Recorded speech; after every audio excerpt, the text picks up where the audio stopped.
E nós? Michele e Israel. Quando a gente olha assim, né?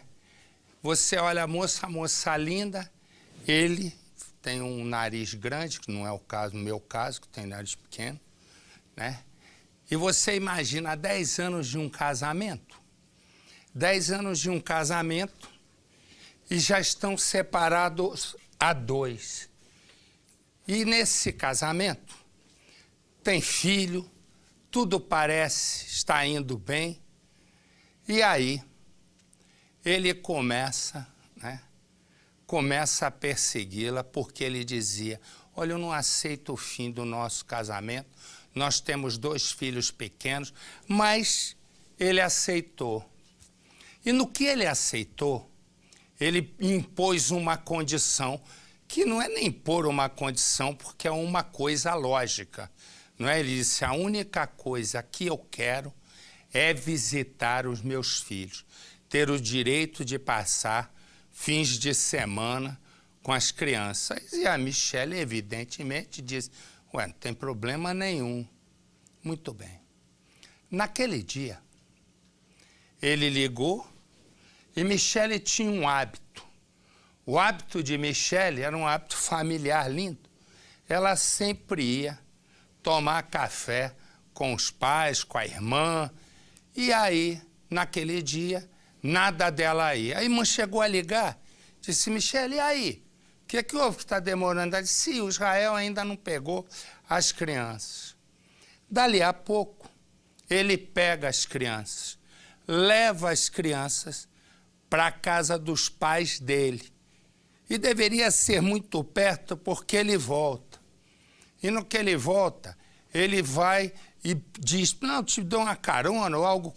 Ninguém sabe exatamente o diálogo. A questão é o carro. Mostra o carro para mim. Michele desaparece, e esse é o carro de Michele. E quando aparece o carro, aparece carbonizado, e lá dentro um corpo que seria identificado agora como de Michele. E o marido, ou ex-marido, simplesmente está foragido. Ninguém sabe de Israel. Uma história que começa assim. Ter a família reunida à tarde ao redor da mesa na hora do cafezinho é o sonho de toda mãe. Michele é muito apegada aos pais e sempre vai à casa deles junto com a irmã. A mesa é farta, todos estão felizes, menos Michele. Ela passa por uma fase complicada. A moça está prestes a se separar do marido Israel. O que ainda faz Michele tentar seguir com o casamento são os 2 filhos. Mas ela sabe que não tem jeito. Israel já não é o mesmo homem que conquistou o coração. O rapaz está diferente. Todas as qualidades que tinha foram embora. Michele já nem sabe qual foi a última vez que teve um jantar romântico e uma noite de sapé-quiaiá com Israel. Mas o que ela tem certeza é que chegou a hora de assinar o divórcio. Israel age de forma natural. Deixa claro que a única coisa que faz questão é de ver os filhos. Michele sempre combina o dia e horário em que as crianças vão ficar com Israel. E ele é pontual. Está sempre ansioso para rever os filhos. Chega o fim de semana. Michele separa as mochilas das crianças e espera Israel chegar. Assim que isso acontecer, Michele vai para a casa dos pais que já preparam a mesa. A moça recebe uma mensagem no celular. É a irmã perguntando se ela já está a caminho. Michele responde. Diz que Israel ainda não chegou, mas que vai sair de casa daqui a pouco. E depois de tanto esperar, ela vê o carro de Israel. Ele pega os filhos e vai embora. Vai, mas volta. Oi. E as crianças? Como estão as crianças? Estão todos bem. Entra aí e dá uma volta. Michele pergunta se está tudo bem com as crianças. Israel atrai a ex e a leva para dar uma volta. Ninguém sabe se Michele entrou por livre e espontânea vontade. O que se sabe é que Michele nunca chegou na casa dos pais como combinado. Depois de tanto esperar, a família avisa a polícia que Michele desapareceu. O carro dela também sumiu, mas o carro foi logo encontrado. Ou melhor, apenas o que restou dele, todo queimado e abandonado. E dentro, o corpo de Michele. A notícia da morte da moça destrói a família. O paradeiro de Israel é um mistério. Um velório rápido. Nem sequer a família pôde ver Michele pela última vez. Pelo estado em que o corpo foi encontrado, o caixão da vítima teve que ser lacrado. A única imagem que se via estava num cartaz, feito em homenagem à vítima por amigos e parentes. Eu tenho certeza que minha filha era muito querida e ela se encontra descansando nos braços do pai. E é isso. Os 2 filhos da bancária acompanharam a família durante o velório.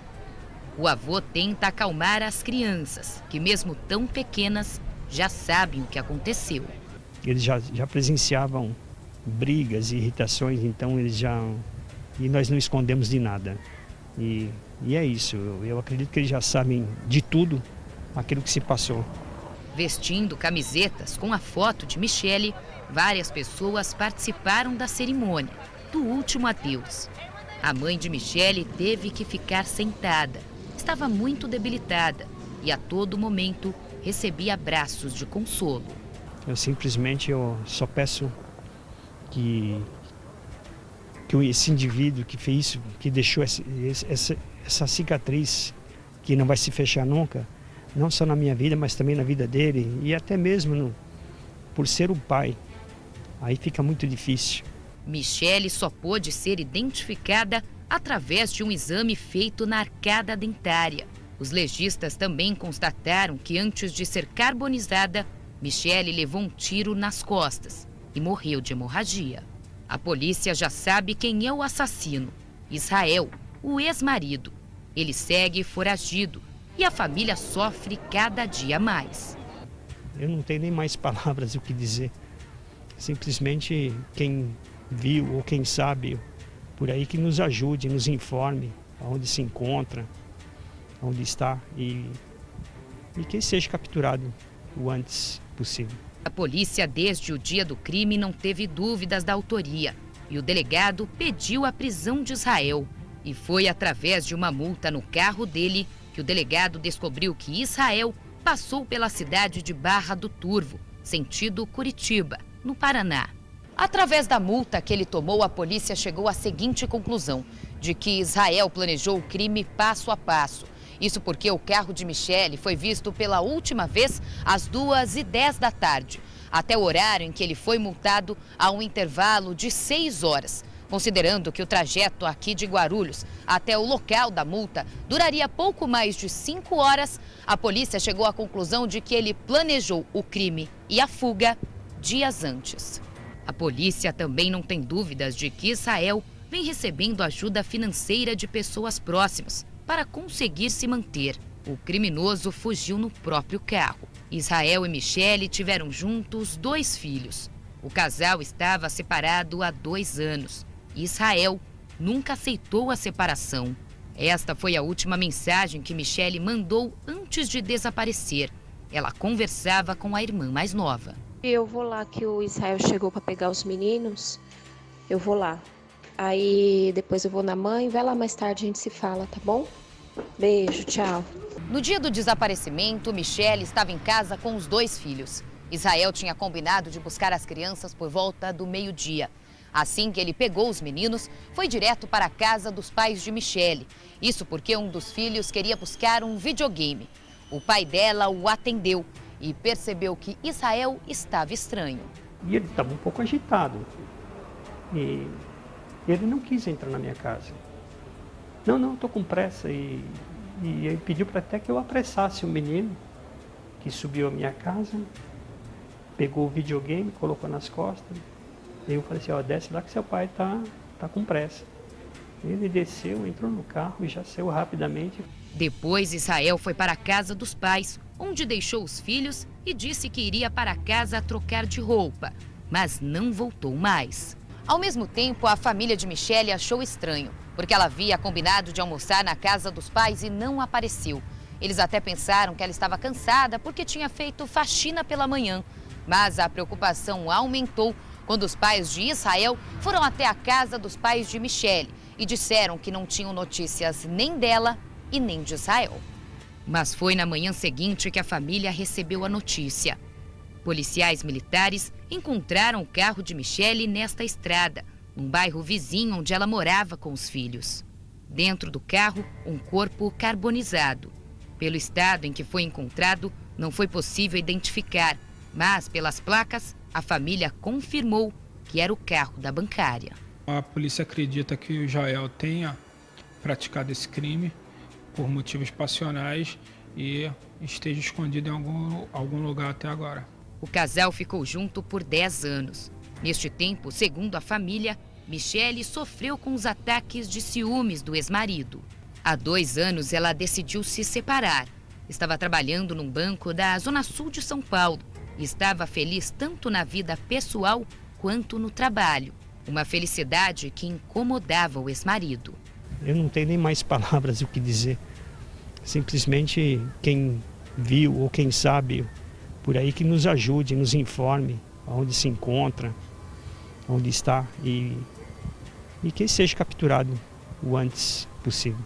Há alguns meses ele invadiu a casa dela e a agrediu. Ela chegou a procurar a polícia, foi até a delegacia, mas os parentes dele não deixaram ela entrar. Ali mesmo, da porta da delegacia, a convenceram de não registrar o boletim de ocorrência e prometeram que iriam conversar com ele para que mudasse as atitudes. Seu Vanderlei lembra que um dia antes esteve com a filha, por um dia inteiro. Por volta das 18 horas, voltamos na minha sogra, pegamos minha esposa, meus netos e viemos para casa. Essa ficou a lembrança da minha joia. É triste. Triste saber que não tem palavras. Desde o crime, parentes de Michele tentam falar com os familiares de Israel, mas eles evitam tocar no assunto. Meses antes do crime acontecer, Michele, que já vinha sendo pressionada para reatar o relacionamento, decidiu dar um carro para ele. É que, segundo a família dela, ele vivia exigindo dinheiro e a ameaçando. E para escapar das ameaças, ela decidiu entregar o carro e comprar um novo. A família dela acredita que ele tenha usado o dinheiro do carro para comprar a arma que usou para matá-la e também para conseguir fugir da polícia. Ainda é difícil para o pai acreditar que Israel matou Michele. Nunca não desconfiamos dele, pelo contrário, eu tinha ele como a todo instante dentro da minha casa e até mesmo como prestativo para fazer todo. Sempre foi prestativo, jamais eu iria desconfiar de algo assim. O pior é saber que enquanto a família ainda procurava por ela e tinha esperanças de encontrá-la viva, Israel já estava longe. Distante a muitos quilômetros, ele pouco se importou com os próprios filhos, que perguntavam sobre os pais. Crianças que agora terão um acompanhamento de um psicólogo. E mais que tudo, o apoio da família, que apesar do sofrimento, agora precisa ser forte. Eu gostaria muito de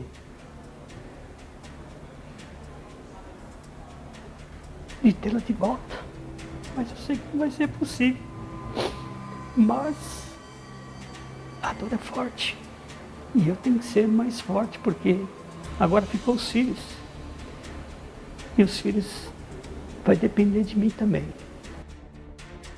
E esta é a imagem do homem que está foragido. Se você viu esse homem, se você conhece esse homem, se você sabe onde ele está, ligue. Ligue para o Disque Denúncia. Ligue para a polícia e a sua identidade vai ser mantida no mais absoluto sigilo. Corta para mim. A polícia tem que prender esse sujeito. Nós falávamos aqui mais cedo que nós temos pelo menos 120 mil foragidos no estado de São Paulo. O Brasil chega a mais de 400 mil procurados pela justiça, criminosos foragidos. E punir é uma coisa que tem que ser exemplar. Vou falar rapidamente. Hoje, essa aí, todos conhecem, Suzana Richthofen, condenada a 39 anos de prisão por ter sido o cérebro do assassinato de pai e mãe em 2002. 39 anos de cadeia. Ela vai, e eu acompanhei o caso todo, senta no andar de baixo da casa, enquanto os irmãos Cravinhos sobem a escada para, com 2 tacos feitos, como se fosse esse taco de beisebol, acabarem com os pais de Suzane. E ela, quando eles descem, ela pergunta: foi tudo bem?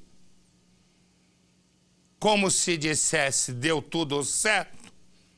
Pois essa justiça brasileira acaba de autorizar a saída da assassina para festejar fora da cadeia o Dia das Mães. Por questão de segurança, anteciparam para hoje a saída dela para festejar o Dia das Mães, mãe que ela matou. As outras presas só sairão amanhã. A pergunta que eu te faço é: onde está a vergonha nesse país? Essa é a minha pergunta. Porque não é possível que uma assassina de pai e mãe, 39 anos, que a mesma justiça condena, tenha o direito de sair na saída temporária do Dia das Mães. O que ela vai fazer? Ela vai no cemitério botar flor para a mãe? Isso daqui eu vou te contar.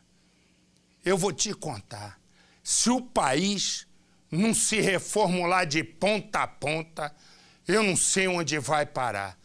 Porque eu vou te dizer uma coisa. Se eu tenho autoridade, eu chamo quem assinou a saída e pergunto só uma coisa: por quê? Será que é um exemplo para outras adolescentes ou já no início da vida, né, que elas já eram uma mulher de 19 anos?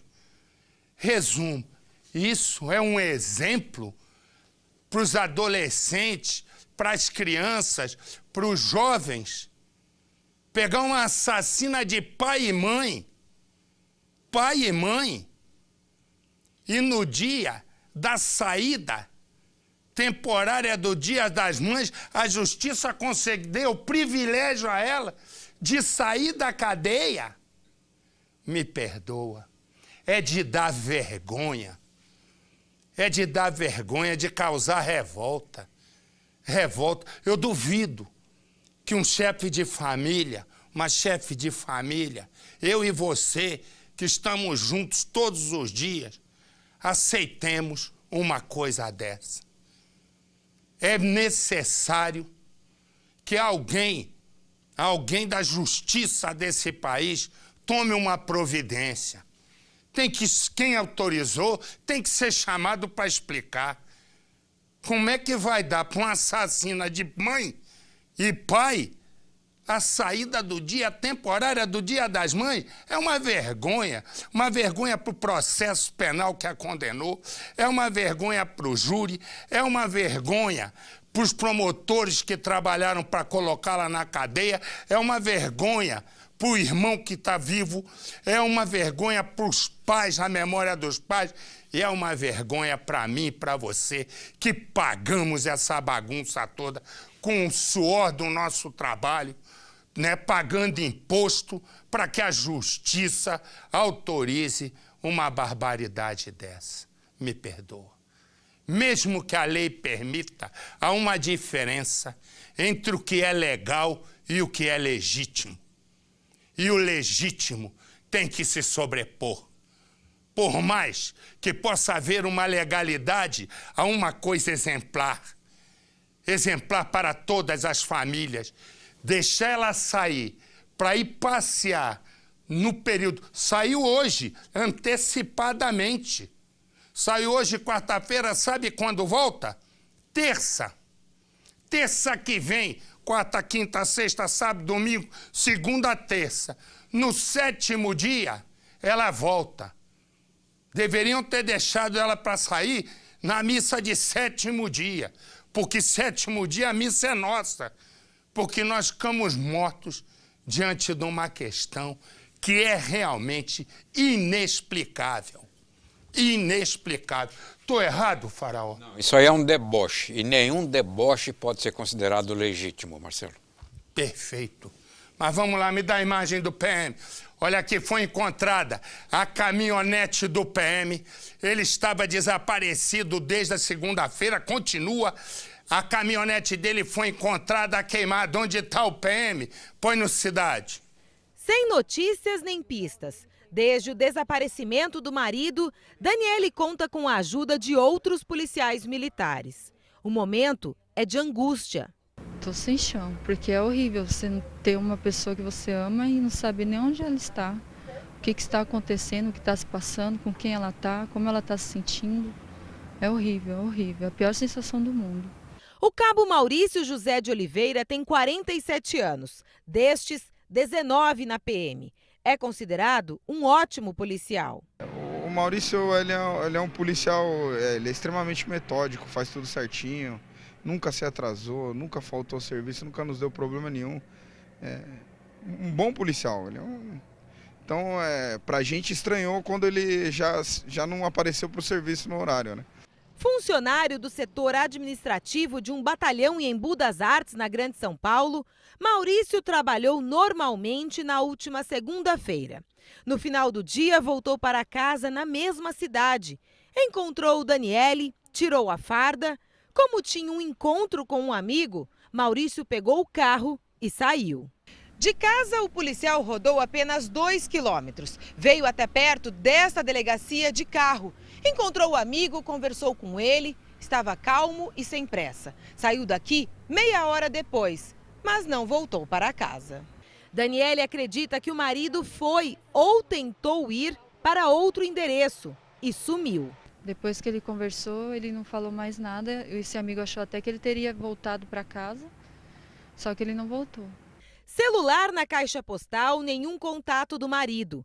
Horas depois de perceber que havia algo errado, Daniele soube que o carro do policial havia sido encontrado. Esta caminhonete, toda queimada, numa estrada em Vargem Grande, a 40 quilômetros de distância da casa do PM. Desde então, o tenente Paulo César explica que equipes têm se revezado na região à procura do colega. Uma área rural, assim, só sítio, residências bem distantes.